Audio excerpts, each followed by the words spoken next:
श्री स्वामी समर्थ. हा व्हिडिओ टाळू नकोस, कारण देव तुला काहीतरी सांगू इच्छितो. या आठवड्यात तुमचे आयुष्य पुढील स्तरावर जाणार आहे. या प्रवासात तुम्ही एकटे नाही आहात. देव तुमच्या पाठीशी आहे. जास्त विचार करू नका, कारण लवकरच तुमच्या योजना पूर्ण होतील. माणसाने त्याच्या जीवनात किती आराम केला यापेक्षा किती कष्ट केले हे महत्त्वाचे असते. किती आनंद मिळवला यापेक्षा किती समाधान मिळवले हे महत्त्वाचे असते. किती सुख भोगले यापेक्षा किती दुःख सोसले हे महत्त्वाचे असते. आणि किती संपत्ती कमावली यापेक्षा किती माणुसकी मिळवली हे महत्त्वाचे असते. कुणालाही न दुखावता जगणे याच्या इतके सुंदर कर्म जगात दुसरे कोणतेच नाही. आणि ज्याला हे कळले त्याला वेगळे पुण्य कमावण्याची गरज राहत नाही. दुसऱ्याला देण्यासाठी आपल्याजवळ काही नसले तरी चालेल, पण सन्मान मात्र देता आला पाहिजे. जीवनात पैसा कधीही कमावता येतो, पण निघून गेलेली वेळ आणि व्यक्ती पुन्हा मिळवता येत नाही. स्वामी म्हणतात, आयुष्यात कधी कधी हिशोब ठेवत चला. काही वेळेनंतर आपलेच आपल्याला विचारतात, तू आमच्यासाठी काय केलं? बाळा, अजून किती रडणार आहेस एकट्यामध्ये? थांबव आता हे सर्व. किती दिवस दुसऱ्यांच्या वागण्याचा व बोलण्याचा त्रास करून घेणार आहेस? तुला मी रडण्यासाठी जन्म दिला आहे का? तुझा माझ्यावर विश्वास आहे ना? माझं नामस्मरण करत राहा. मी तुझ्या सोबत आहे. त्याचं गांभीर्य नाही तुला. सर्व काही तुझ्यावर आहे. लोक बोलणारच. तू जर ठरवलं तुला त्रास नाही करून घ्यायचा तर तुला त्रास नाही होणार. भिऊ नकोस, मी तुझ्या पाठीशी राहणार आहे. मग भिण्याचे आणि चिंतेचे कारण काय? प्रत्यक्ष स्वामी आपला पाठीराखा आहे.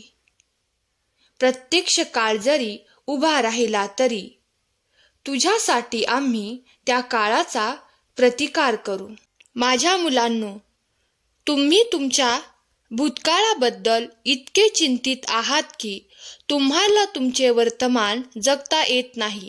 त्यामुळे माझ्या मुलांनो, जे काही गेले त्याबद्दल इतकी चिंता करणे व्यर्थ आहे. कारण आपण आपल्या आयुष्यातून गेलेला क्षण बदलू शकत नाही.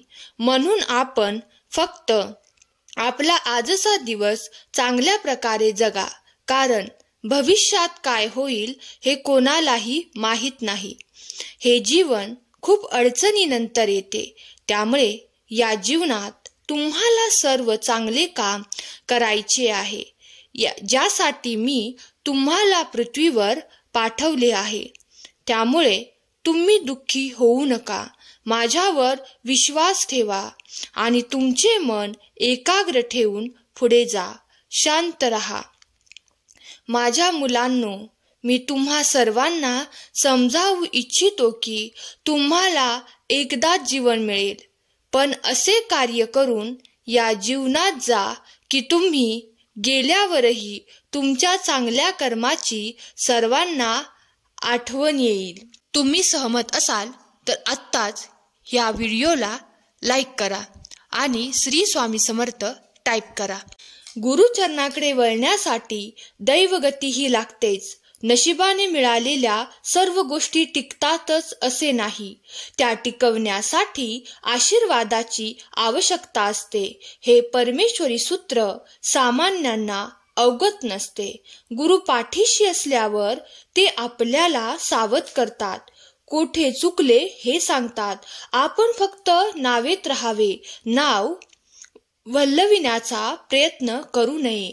नावेत बसल्यावर किनारी पोचविण्याचे काम नावाड्याचे असते. तसेच आपण श्री गुरूंची कास धरून ठेवावी.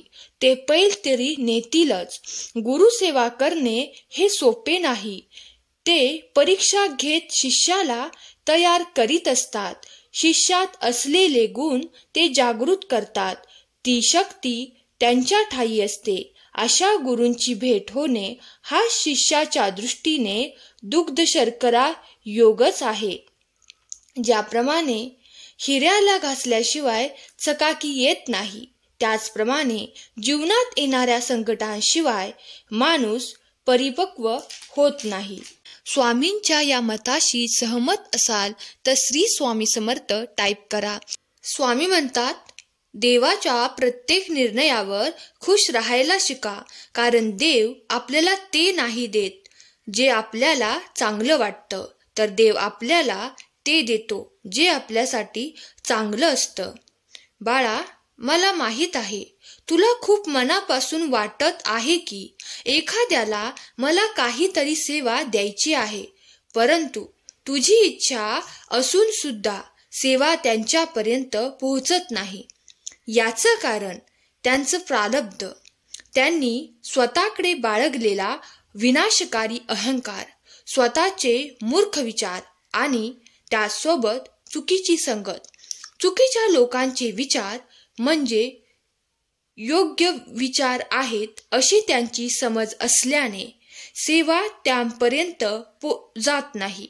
हीच प्रमुख कारणे आहेत. पण तू घाबरू नकोस, कारण ती लोक अहंकाराने पेटलेली आहेत.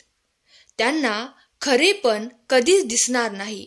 त्यासाठी त्यांना त्यांचे प्रारब्ध भोगूनच संपवावे लागतील. तुझ्या मनामध्ये असलेला सेवेचा स्वच्छ हेतू हा मी अशा लोकांपर्यंत नेऊन पोहोचवेल ज्यांनी खरंच स्वतःचे अहंकार सोडले आहेत आणि सेवेचा धर्म स्वीकारला आहे. त्यांच्यापर्यंत तुझी सेवा पोचवण्यासाठी मी तुला मार्ग मोकळा करून देईन. नको त्या लोकांसाठी आम्ही तुझे संस्कार वाया जाऊ देणार नाही. तू सेवेत राहा आणि सेवा धर्म पाळ. आजचा हा संदेश शेवटपर्यंत ऐकल्याबद्दल धन्यवाद. श्री स्वामी समर्थ. जय जय स्वामी समर्थ.